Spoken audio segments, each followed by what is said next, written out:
no lo queremos oír.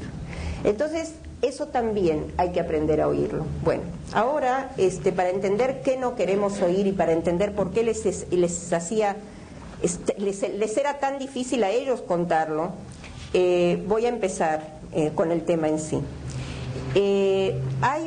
Nosotros, no voy a entrar aquí para nada en términos psicológicos, yo no soy psicóloga. Lo único que les quiero decir, por ejemplo, para una cuestión de incomprensión, cuando estaban en los campos, y enseguida lo vamos a ver, no tenían más remedio que ocuparse constantemente de conseguir comida y de sus necesidades higiénicas, porque, vamos a hablar de eso, no había condiciones humanas ni infrahumanas, era menos que eso, para las necesidades, para ir al baño. Y cuando los psicólogos al principio se enteran de esto, de que estaban ocupados todo el tiempo con comida y necesidades higiénicas, hablan de que los internos en los campos estaban en un estado de regresión neurótica. Llevó años hasta que cambiaron la perspectiva. Bueno, ese es un ejemplo. Otro ejemplo es la dificultad del mismo psicólogo, psicoanalista o psiquiatra de entrar en ese mundo, por lo que Tadeusz Borowski es el polaco que les dije que se suicidó. ¿Por qué se suicidó? Porque él dice que cuando vivimos en el mundo en el que esto pasó, no podemos sino sentirnos culpables de que esto haya pasado. Incluso que él fue prisionero en Auschwitz. Entonces parece que los psicólogos también se querían evadir de esta confrontación. Y Niederland, que es uno de los primeros que se empezó a ocupar en serio de este tema, cuenta de un paciente que fue internado en una clínica. Le hicieron su ficha médica de 12 páginas, contaron todo sobre los abuelos, los padres, la infancia, las fantasías sexuales, la adolescencia, y en una línea de las 12 páginas dice: el paciente estuvo 5 años en Auschwitz, donde perdió a toda su familia, perdió 91 personas. Eso es en una línea de las 12 páginas. Ahora, yo creo que no podemos más preguntar por qué no hablaban. Ahora vamos a entrar, es decir, cuando yo digo vamos a entrar al tema, quiero decirles que no podemos entrar hasta el final. Un sobreviviente en el último juicio que hubo en Israel, hubo dos, el de Eichmann y el de Demianiuk. En el juicio de Demianiuk, este sobreviviente dijo: los que estuvimos allá nunca vamos a poder salir de allá, y los que no estuvieron allá nunca van a poder entrar allá.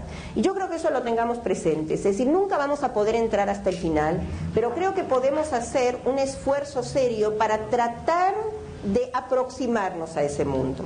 Ahora, ¿qué era ese mundo?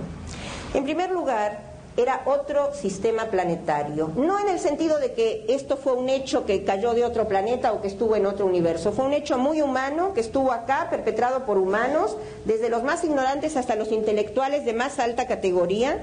Yo no sé si ustedes saben, pero los Einsatzgruppen, los grupos de vanguardia que entraron con el ejército nazi a la Unión Soviética en junio del 41 y mataron durante varios meses a balazos entre 800.000 y 1 millón de judíos, y después de varios meses mataron 500.000 más. De esos 4 grupos, de la gente más endoctrinada de la SS, 2 jefes, de los cuatro jefes, 2 eran doctores, uno en Derecho y uno en Filosofía. Así que no hay cuestión aquí ni de que no eran humanos ni de que eran ignorantes, eran seres humanos de todos los rangos de la sociedad, desde el punto de vista económico, intelectual, etc. Pero decimos que se trata de otro sistema planetario para entender la dificultad que nosotros tenemos para comprenderlo. ¿En qué sentido es otro sistema planetario? David Rousset, a su libro de 1946, lo llamó el universo concentracionario. ¿Por qué lo llamó como si fuera un universo aparte? Porque dice, es el extraño reinado de una fatalidad singular. ¿A qué se refiere? Se refiere en primer lugar a que está aparte físicamente. Si alguien estuvo en Polonia o si alguien va a ir a Polonia, el lugar en el que más claro lo pueden ver porque quedó intacto es Majdanek. Majdanek está totalmente aislado por alambradas, con torres, y uno ve que no hay, a pesar de que está muy cerca de la ciudad, está al lado de la ciudad, estaba realmente aislado. Pero aislado no solo en eso, está aparte en el sentido de que no hay naturaleza. Los nazis se preocuparon, en los guetos también, pero especialmente en los campos, de que no hubiera árboles, no hubiera flores, no hubiera verde, casi no hubiera pajaritos, es decir, yo no sé si saben, pero por ejemplo, a los judíos en Alemania, entre las 2000 y algo de leyes que los nazis promulgaron contra los judíos entre 1933 y 1941, una de las cosas que les prohibieron era tener pajaritos en su casa o animales domésticos, ¿sí? Es decir, piensen en la importancia de eso. Ahora, aparte en naturaleza, Primo Levi dice, se trataba de un universo desesperada y esencialmente opaco y gris. Pero aparte también en mentalidad. ¿En qué sentido aparte en mentalidad? Nosotros sabemos que, por ejemplo, en una cárcel acá, en determinada época, cuando no hay justicia, o incluso en la Unión Soviética, hay una diferencia fundamental entre toda esa gente y la gente que estaba en los campos nazis. ¿En qué sentido?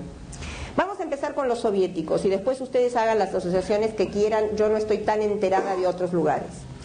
En los campos soviéticos, el prisionero había tres diferencias importantes entre este prisionero y el prisionero de los campos nazis. En primer lugar, el prisionero soviético podía recibir de vez en cuando un paquete o una carta, y una vez al año, por lo menos, a veces más, podía recibir una visita de un familiar. En los campos nazis no existía ninguna de estas cosas. En segundo lugar, el prisionero soviético tenía, aunque fuera la ilusión, de que había un sistema jurídico, por más perverso que fuera, por más hipócrita que fuera, había alguna esperanza de que en algún momento ese sistema jurídico podía llegar a oírlo. Los prisioneros que estaban en los campos nazis sabían que no existía ningún sistema jurídico que pudiera, en alguna de sus fantasías siquiera, oírlo. En tercer lugar, el prisionero soviético sabía que afuera las cosas siguen como él las dejó. Está su familia, está su fábrica, está su calle y está su casa. El prisionero que estaba en los campos nazis no sabía nada de lo que había quedado de afuera, inclusive generalmente sabía que no había quedado nada. Es decir, no solo él estaba en el campo, sino que su mundo anterior había dejado de existir, o por lo menos él no sabía nada sobre ese mundo. Y podemos agregarle algo más.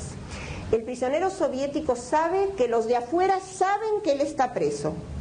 El prisionero de los campos nazis no sabía absolutamente nada de si el mundo sabía o no sabía algo sobre él.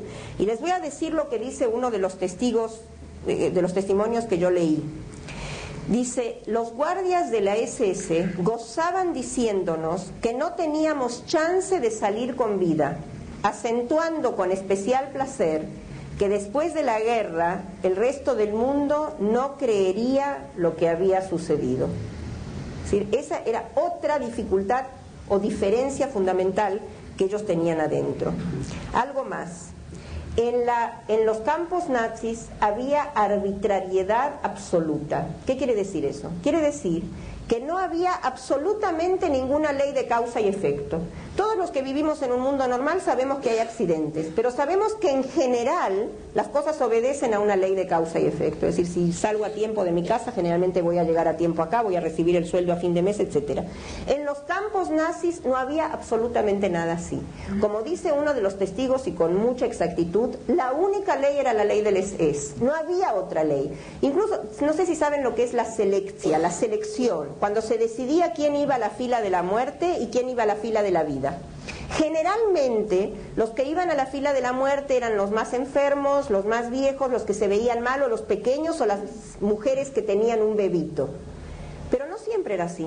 A veces por algún motivo decidían que todas las mujeres, o a veces decidían que todos los que a ese momento, en ese momento, a ese de la SS le parecía que estos tenían que ir y no los otros. Es decir, ni siquiera para eso había un criterio determinado. Algo más. O por ejemplo, lo que habla